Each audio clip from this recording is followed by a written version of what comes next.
Thanks for checking out this movie review video. So this is for the 2021 film and Shudder exclusive Slapface, and it's coming to Shudder on Thursday, February 3rd. So since this review is coming out before that, and since it's a newer film, this is a no spoiler review, although I do kind of talk a little bit about like subtext and themes lightly. So just know that. I do want to say off the bat with this, every film is worth watching at least once just to decide how you personally feel about it. Now, I say that to kind of set it up for I was not a fan of this film personally, but like with all my reviews, I present what I liked about it and what I didn't like about it because I don't think I was going to say I don't think I've ever reviewed a film where I just hated everything about it. But then I thought about Glenn Danzig's Veronica, and then I was like, yep, that film. I don't give zeros, but I gave that one a zero. I made an exception. So this certainly better than that. There are some positives with this film for me personally, but I hope this finds a fan base, just like every single film. I hope it finds a fan base. Anyway, this one's written and directed by Jeremiah Kipp, who wrote wrote and directed feature films such as The Sadist, Black Wake, and Teresa and Allison, and also has a lot of short films. So I kind of went into this assuming that the directing and cinematography would be good, and it is. It definitely is. You can tell based off of Kipp's IMDb portfolio biography.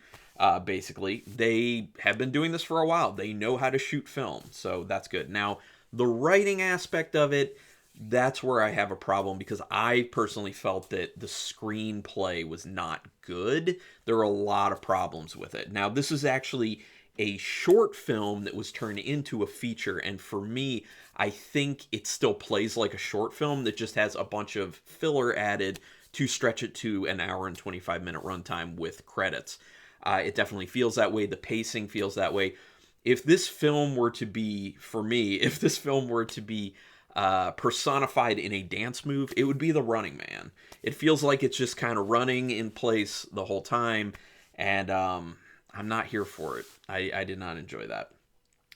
Like I said, Shudder exclusive coming Thursday, February 3rd. Quick synopsis, it's basically about two brothers living together after their parents are gone, and the youngest brother is being bullied, and some sort of, evil shows up, which is pointed to very heavily in the very beginning of the film. Like, there's no mystery to it. Like, what is this? They show it. They show information about it in the form of like newspaper clippings immediately. So there's really no mystery about that. So there really isn't much mystery to the film in general, and I kind of wish they would have kept a lot more mystery around it. And kind of introduce things a little bit differently. Also, they give a backstory on what happened with the brothers at some point, but I think it's like the 50-minute mark in the film, and it's too late at that point. Like, you need to kind of put that up front, especially to endear people to these characters, like was kind of intended from what I was feeling with the film. But you just, like, they kind of just start where you feel like they're just throwing you in, and they're just like, no context, here we are with these people. Now, just because they're in the film, you're supposed to care about them. That's not how you build characters. That's not how you build a story. So I think if things had been moved around a little bit within the screenplay, that really could have helped with that. But also just the characters are paper thin. No dimension to them whatsoever. There's no kind of like development going on with them or anything. Like, they're just, it really seems like there was an idea on what was intended for like the ultimate evil in the film and how the ending was going to happen, and then there wasn't any plan for what to do with the characters in order to get to the end of the film, if that makes any sense. And for that reason, the pacing is bad, and like I said, it just feels like it's running in place the whole time, and you're just like waiting. You're just running out the clock. And this is one of the things I really harp on hardcore with films nowadays. We don't need a certain runtime. Like, this is the era of streaming, and we don't need to hit an hour and a half. We don't need to hit close to an hour and a half with some of these films. If it only takes you a half an hour, it only takes you a half an hour. If it takes you 50 minutes, it takes you 50 minutes. I always point to this. The film Host, which was a huge success on Shudder, 58-minute runtime. That's all they needed to tell that story. And people loved it. People weren't like, oh, where's the extra, half hour to this film? No, people don't care. Now, I understand that maybe it might make it a little bit tougher to sell the film based off of that because of how studios and distribution companies can be, because they may be stuck in the old mental model of, oh, it has to be a certain length, especially if it's a horror film. So that could be a challenge right there. I'm just saying in general, I hate it when I watch a film and I can tell that it's just got a ton of filler in it and it's just stretched for runtime. And this film, unfortunately, really falls into that, in my opinion. The beginning of the film seems absurd, and it kind of plays to the title of the film. And the title of the film comes into play at the end of the film, which, that's good. Like, you should do that with films. But I laughed when it came up in the end, and it was not supposed to be a laughing situation. I think the title is absurd. The film isn't supposed to be absurd, so I think it's mismatched in that sense. It kind of gives people a different perspective of what the film is supposed to be. I think they should have gone a different direction with that, and just like how the Slapface aspect of it is employed in the film doesn't work. Like, it really doesn't work. It doesn't really have a whole lot of impact. It's ridiculous. Like I said, it's absurd, and they hit you with it pretty much immediately in the film. It's too much. You should have backed off. You get a strong idea what's at play here pretty much immediately. Like I was saying, like, the evil is known pretty much immediately within the film, which then takes away the mystery of it. And then also, whenever you're experiencing the evil within the film, it seems like it's the same types of interactions over and over and over and over again, and there's nothing new added to it. So you really just get to this point where whenever you see the evil showing up, you should be thinking, oh man, we're about to get something interesting, but it becomes a situation where you're thinking, oh, we're about to get some of the same. And it continues to be the same, like over and over and over again. This is one of my problems with, obviously Kipp is an accomplished director, definitely an accomplished director, but because it's low budget, I feel like a lot of the times these directors feel like they then have to write their own scripts. And I feel like that's where a lot of the story ends up falling apart, because just because you're good at directing doesn't mean you're a good script writer. So it would be helpful maybe get a bunch of people to take a look at it, do some revisions based off of that, or find someone else to write it. Find a friend who you think has a really good writing sense, or at least someone you can collaborate on the script with. It's not Kipp's forte, in my opinion, the script writing. But directing, I would definitely be interested in seeing Kipp direct some more stuff, for sure. And I hope there's a future for this individual. There are some odd jumps in what's going on between characters that don't really make sense, and it kind of makes you feel like, are we missing story here? So for as much as it feels like it's stretched out and there's a lot of filler in there are also these moments where you're just like, how did we get from here to here? There's like a jump in relationship with characters. There's a jump in what characters are talking about with each other. And it feels like you're missing important developments with those characters that you should have seen. So it also becomes a situation where it's like, there's a bunch of filler in there, but we should take out the filler and put in those little bits that kind of fill the gaps of some of these jumps. Just saying. There's one character that just gets thrown into an already established situation in the beginning, and it seems unbelievably forced. This is one of those moments where it's just this big leap. You get introduced to a character in a very vague way, and then all of a sudden they're supposed to be like a kind of important character, and you're just like, how do we get here?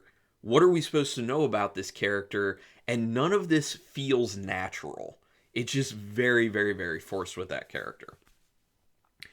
It does get to the slight intrigue of the film relatively quick. I will give it that. It doesn't put off with a lot of extra time introducing the evil and kind of like trying to build some sort of atmosphere of dread and dangerous situations. So that's good. I do like that aspect of it. It's just once they introduce that, it feels like it's not progressing.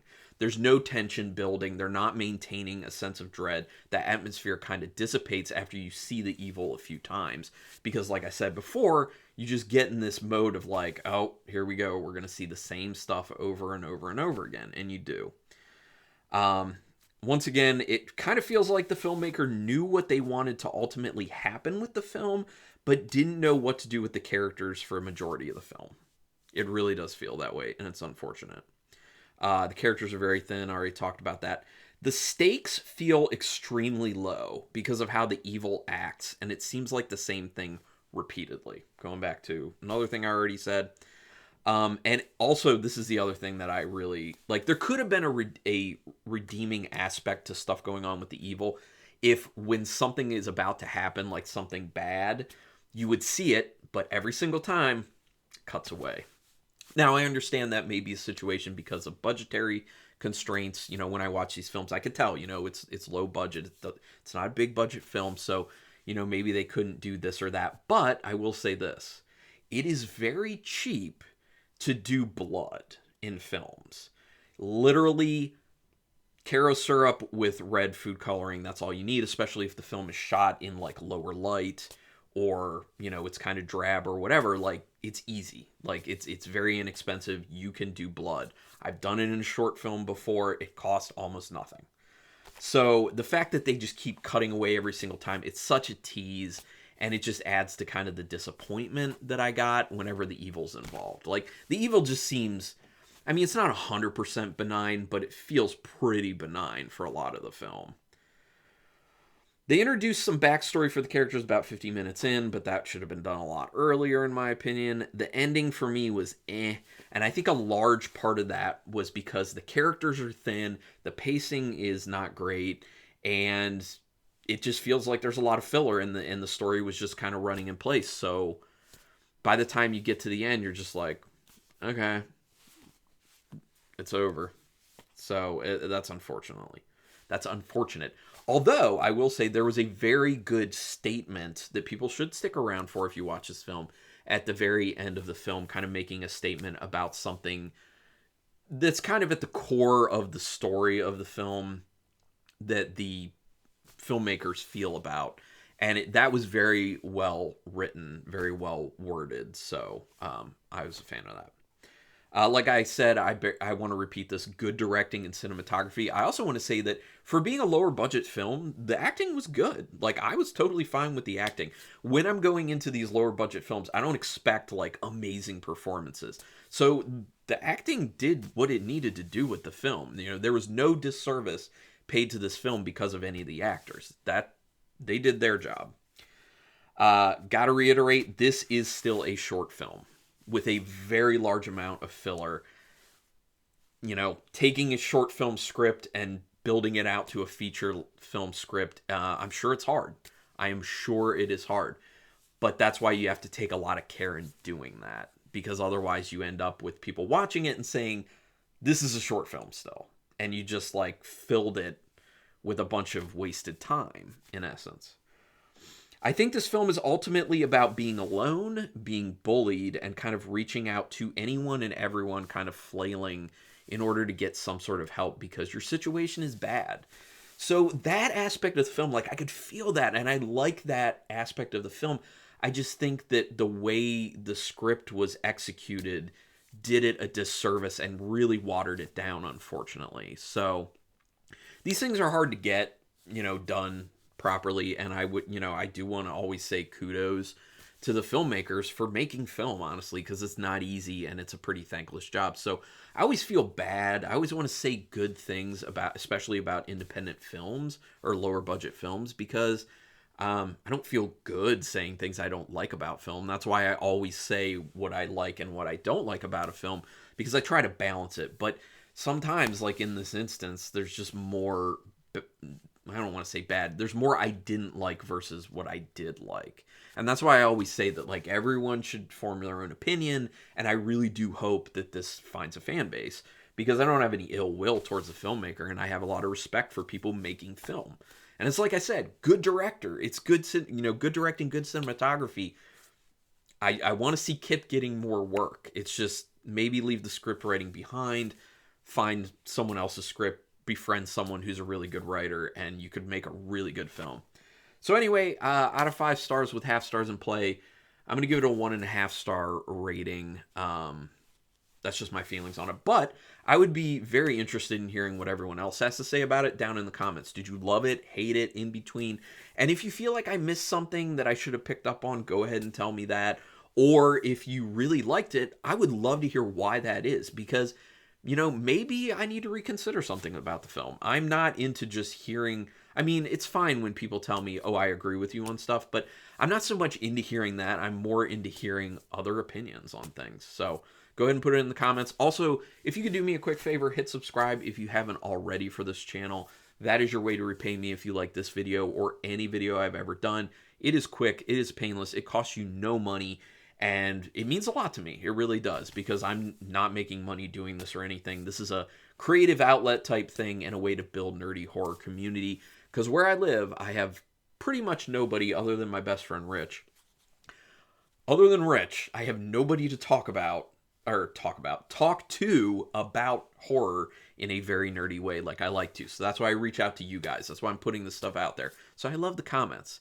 But subscribe, join my community. Also hit the notification bell button. That way you'll know when I'm putting up new videos. And I'm putting up about 4 a week, so it's a good amount. But anyway, regardless, I thank you very much for taking your time to watch this. And until next time, keep it brutal.